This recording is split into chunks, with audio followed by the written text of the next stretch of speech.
Hi, I'm Lila Bashan, and I'm sitting here with my mom, Dana St. Clair, and I get to be with her right now, and she's so awesome. I love getting the chance to talk to her, and so I wanted to ask you today, my mom, my amazing mom, persevered for like 50 years to write a book. We both wrote a book about like our area of expertise, and we both dedicated it to each other, which is really cute. We did, yeah. But I so honor the fact that you persevered for 50 years and you got it out 2 volumes. The second volume's coming soon. And so I just thought it'd be interesting to hear here it was 50 years in the making. What's one of the parts of the book that you like the most? Well, thank you for asking. I'm sure you love all of it. I'm sure, of course. Well, the thing that I know is the book that I wrote in my mid to late 60s is not the book I would have written in my mid to late 20s. I like the way Holy Well, my book, turned out. When I finally settled, after 5 very effective hypnotherapy sessions with a wonderful woman named Rita at District Hypnosis in Washington, D.C. Really fabulous. It was a gift from me. It was a gift from her. Point that out. When you asked me just now what's one of the parts I like the best, it's in chapter 13. They talk about triskaidekaphobia, which is the fear of the number 13. So, it should be in chapter 13. Yeah. So, in chapter 13, I also write about a book that came out a couple of years ago called The Book of Joy. It's a dialogue between the Dalai Lama, with whom I resonate deeply, and Archbishop Desmond Tutu. Yeah. Neither of whom had a sweetie pie, lovely early life. One of the things that I had already thought about myself, noticed myself, and was written about in this book is the difference in the ways that Buddhism and Christianity approach emotional well-being. And I grew up in the Christian tradition. And truthfully, there is not a lot about how to work with yourself emotionally in the Christian tradition. Whereas in Buddhism, that's sort of what it's all about. Buddhism is how do you show up in the world? What can you do about the way you show up in the world? How do you navigate inside yourself? And there are different conversations in the Book of Joy where the Dalai Lama is talking about something very difficult, i.e., having to leave Tibet in his early 20s because the Chinese were invading. And Desmond Tutu says, well, that had to have been so difficult. You must be despondent.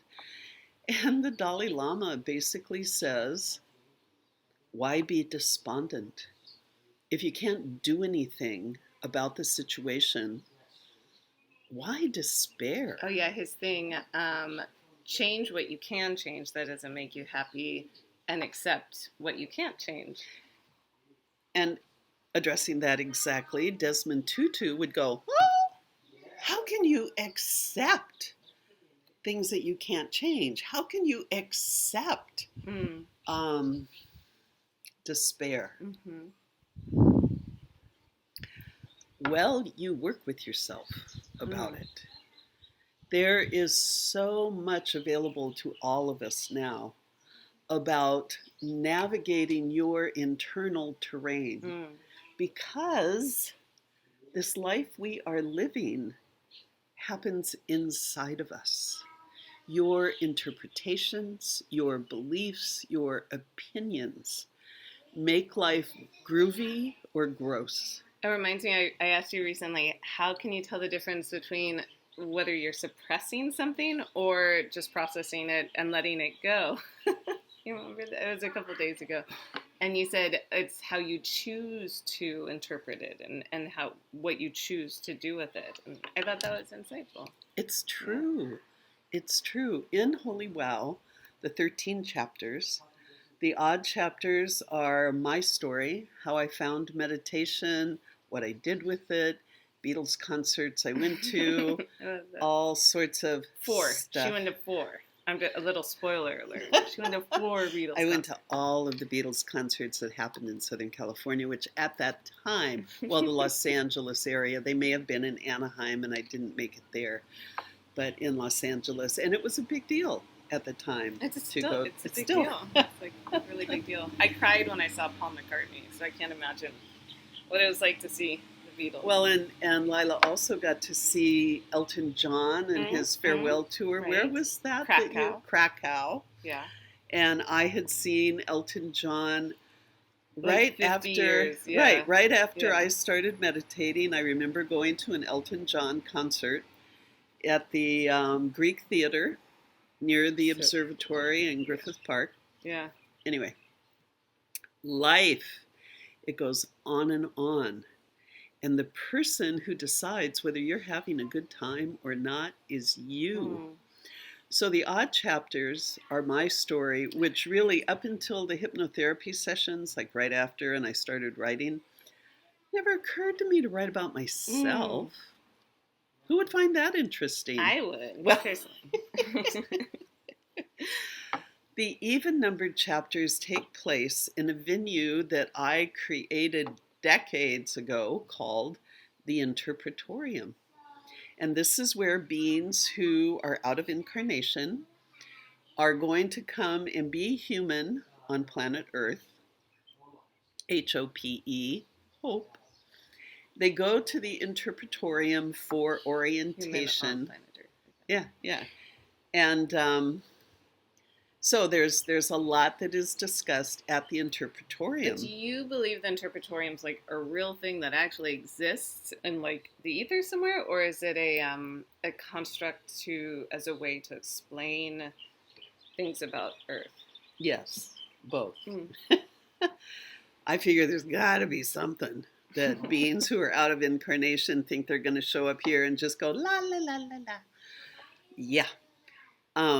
The reason it's called the Interpretorium is because as a human on planet Earth, you interpret every single thing that happens to you, every thought you have, every activity that seems to be directed at yourself, again, groovy or gross.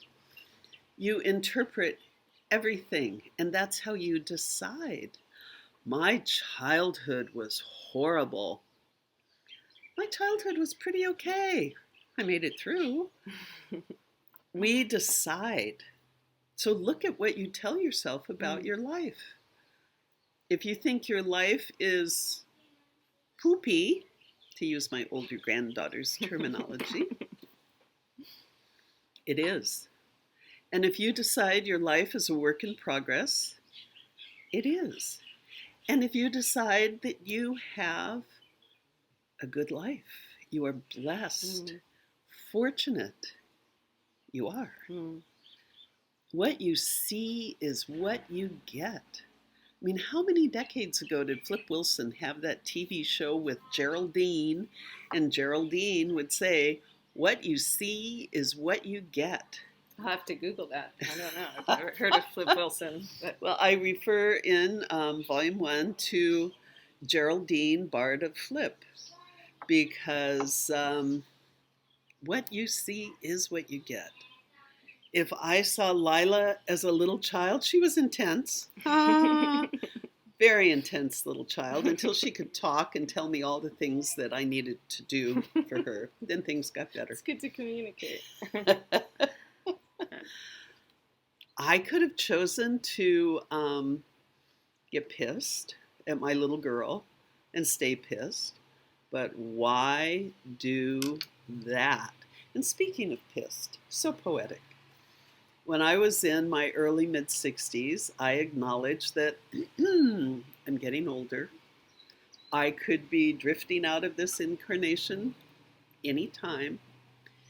If I go out of this incarnation without writing and publishing this book, I'm going to be pissed. And I could be all kinds of poetic. I'm just going to be so upset. I'll just be disappointed. No, I'll be pissed. Fortunately, I don't have to go there. You did it. I did You it. did it. I did Yay. it. I wrote the book, and about half of it is published. Yay. And Yay. the other half will be published soon. Before the end of the year. Yeah. Yeah. So thanks for listening. Thank you. Aloha.